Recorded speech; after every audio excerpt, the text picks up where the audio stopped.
Sean McDermott fired as the Bills head coach after a 98-50 record in the regular season in nearly a decade, 8-8 in the playoffs, handful of conference championship appearances, but never to the Super Bowl. And it seems like it was finally enough for the ownership, the Pagulas, and the GM Brandon Beane. I think they made a big mistake. I'll start there. We'll peel back all the layers here, but I can't believe that Brandon Beane survives and Sean McDermott gets fired. I thought they fired the wrong guy. I get it. After a while, it feels like you need to make a change, but I still think that this year, there are other seasons where maybe you can blame Sean McDermott. And we're talking about years ago, clock mismanagement in their playoff games, the 13 seconds against Kansas City. But I thought he had progressed as a head coach, and I thought specifically this year, this was the worst roster the Bills had in 6 seasons. And it's not Sean McDermott's fault that the Bills committed 5 turnovers. It's not Sean McDermott's fault that it's Brandon Cooks and Mecole Hardman, the leading receivers for the Bills in a playoff game. And it is certainly not Sean McDermott's fault that the roster that was constructed cannot stop the run for the last 3 years now. I thought his scheming had gotten so top-notch. I didn't think that in the last year, 2 years watching Bills games that Sean McDermott was the reason that they fell short. But it's a dawn of a new era in Buffalo, and that is one where the Bills are moving on for their head coach. And I disagree. I thought McDermott had done enough in beating Jacksonville and getting that game all the way to overtime against Denver, despite the team committing 5 turnovers. You know how many other teams would have gotten blown out by 20-plus points? I thought Sean McDermott got dogged here. I thought he gets hosed. I think he should still be the head coach in Buffalo, but crying over spilt milk ain't going to do anything for him. I completely concur. I think he got royally screwed. I think somebody had to be the fall guy, and he was the one that had to fall on the sword, but it really wasn't his fault. A rash of injuries there in defensive line. You could say, well, everybody deals with injuries. You know, the coach has got to adjust with the personnel that he has and try to make the most of it. Yeah, that might be the case. I thought he did a terrific job, especially at the back end defensively, where the Bills were outstanding versus a pass all season long. Very effective, offensively. Of course, when you got Josh Allen, an MVP, you got James Cook. They backed up the beep, beep, beep truck, laid down all kinds of fat caches of, stacks of cash, and he went out and still proved himself to be one of the best running backs in the NFL. I agree. The front office deserves some of the blame because they didn't make the investments in the wide receiver core. I mean, Khalil Shakir was awesome. Dalton Kincaid had his moments, but Keon Coleman, a colossal failure. And they could have had some other veteran leadership other than Brandon Cooks in the 11th hour to help out that core overall. McDermott's a guy that, finishes 148 and 98 Buffalo. He's won over 66% of his career games. Yeah, 8-8 in the postseason. Sure, it was an opportunity spoiled with no Mahomes, with no Lamar Jackson there in the postseason, but a guy consistently had his defenses inside the top 10, consistently had the offenses also inside the top 10.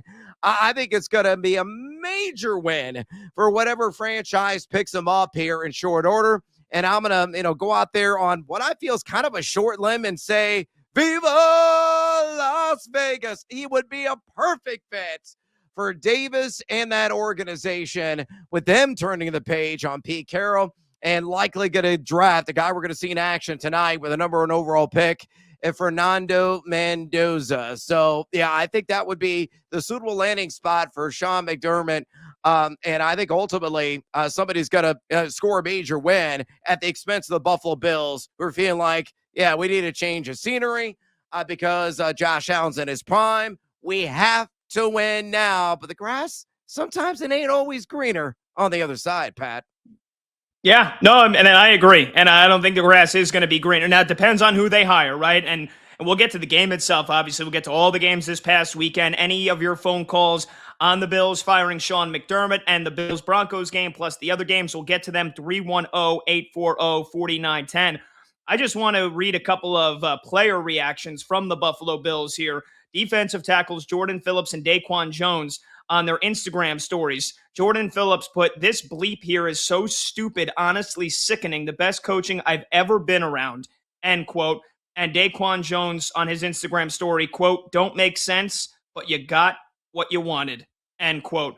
And, again, I think just in terms of the move itself, it certainly doesn't look good for owner Terry Pagula and ownership. They put out a statement, and literally in the first 5 words, you get a typo. They meant to put admirable, and they type admiral job. He did an admiral job. I mean, you can't even get the freaking statement firing your head coach correct. I mean, come on. This guy deserved way more than just a stupid little written statement, let alone one where you can't even get a freaking word spelled correctly in the first 5 words.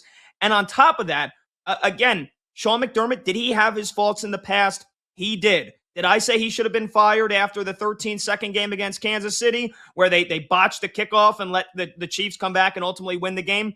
Yeah, after that, in the heat of the moment, I was like, wow, I don't think Sean, how can you do that as a head coach? But in the last couple of years, he had proven that he has evolved. I think that he does not get enough credit for the defensive genius that he is. Brandon Beane has given him a roster where not only have they not been able to stop the run, but you and I have said it, and everybody that's watched an NFL game or a Bills game this year has said in the last couple of years, they don't have any elite receivers. I mean, Khalil Shakir had one good playoff game, but that's not a guy that's a number one receiver when you look at him.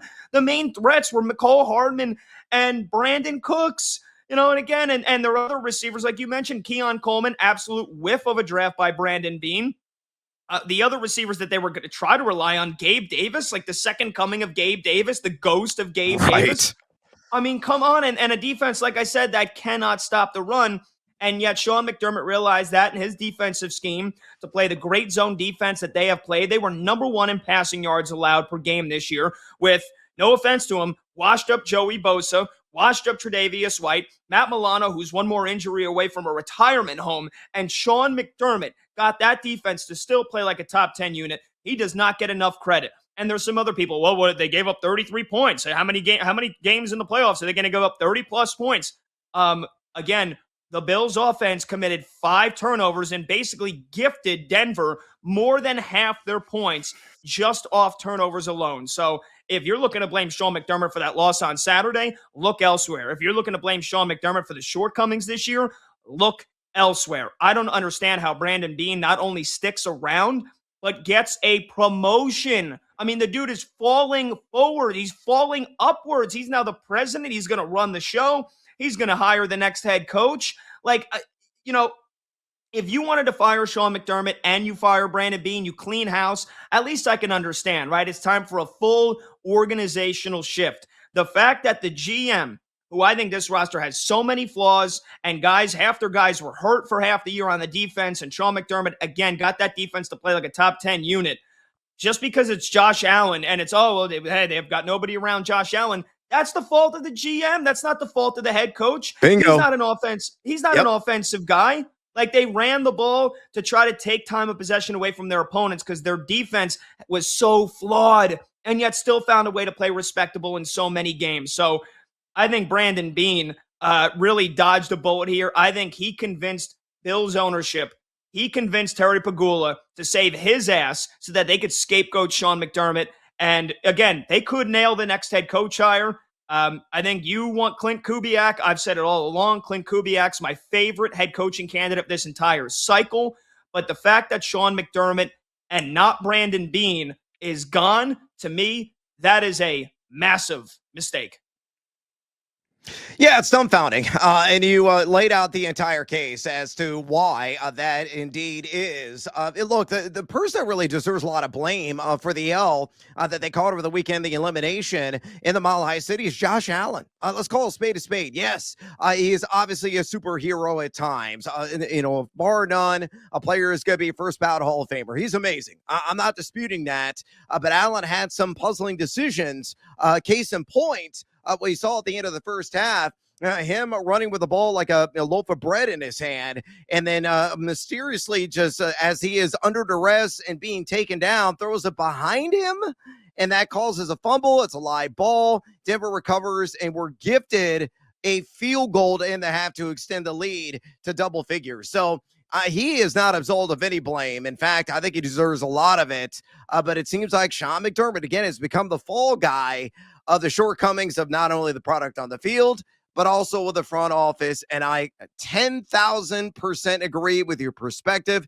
It's absolutely wrong. He got done dirty. Yeah. Again, phone number to join 310-840-4910. As we look now at who's going to be the next head coach of the Bills, and we'll get into where we think Sean McDermott lands. You mentioned Vegas already with Fernando Mendoza. That would be a good fit. How about the fact that John Harbaugh is the new head coach of the Giants, and they're going to hold a press conference for him tomorrow. Kevin Stefanski, we'll get to that in detail. We'll break down all the angles. He's now the head coach for the Atlanta Falcons. You think either of those guys, maybe a little buyer's remorse that they didn't wait it out for another couple of days here, because all of a sudden Bill's head coaching job is open. And no offense, I love the hire for Big Blue, but if you're John Harbaugh, I think you would much rather be coaching Josh Allen and that Buffalo Bills team rather than the New York Giants. And I think Atlanta's got a lot of weapons, and they're one great offensive head coach, play caller away from putting it all together. So maybe Kevin Stefanski doesn't regret this in a year from now. But again, Josh Allen in his prime, he's not going anywhere. Big fat contract extension just kicked in for him.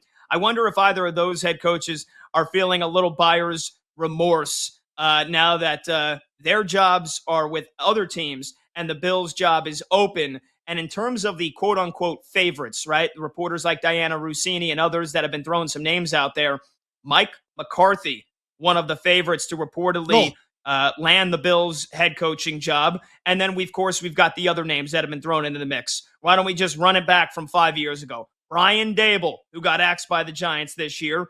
And there's always the question, do you just promote the offense coordinator, Joe Brady, who it feels like his name has been in the mix for a head coaching job for the last several years here now?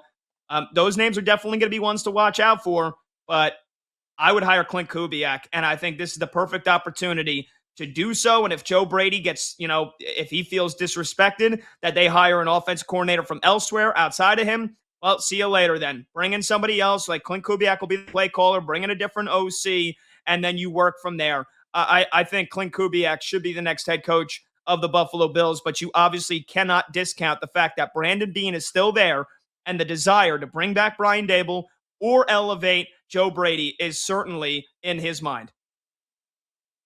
Yeah, honestly, I think Brandon Beane should be slammed into a plastic Costco table by the Bills Mafia. I'm still just kind of scratching my head as to why he survives this thing. And that list that you just rolled out, like Mike McCarthy, that is really an upgrade over McDermott. I mean, get the hell out of here. No, it's not. And some of the other names you mentioned, definitely not an upgrade. I think you got one of two options. Option number one is Clint Kubiak, for all the reasons you and I have laid out here last several episodes of BetMGM tonight. Option number two is hiring from within and elevating Joe Brady into that captain's chair to have him call the shots, to get a stand up and suitable top of the line defensive coordinator to pair with him and let it ride. You got to have some continuity. And I think Josh Allen wants that as well. They're ripping off the Band-Aid here. They think it's, the wound is going to heal, but it's going to fester if they make a poor decision. And I got a feeling, based on that list that you just laid out, they could be moving in that direction. So they could be really spoiling their opportunity. We'll talk about buyer's remorse. I think it could be coming soon in Western New York if they don't elevate Brady or hire Clint Kubiak.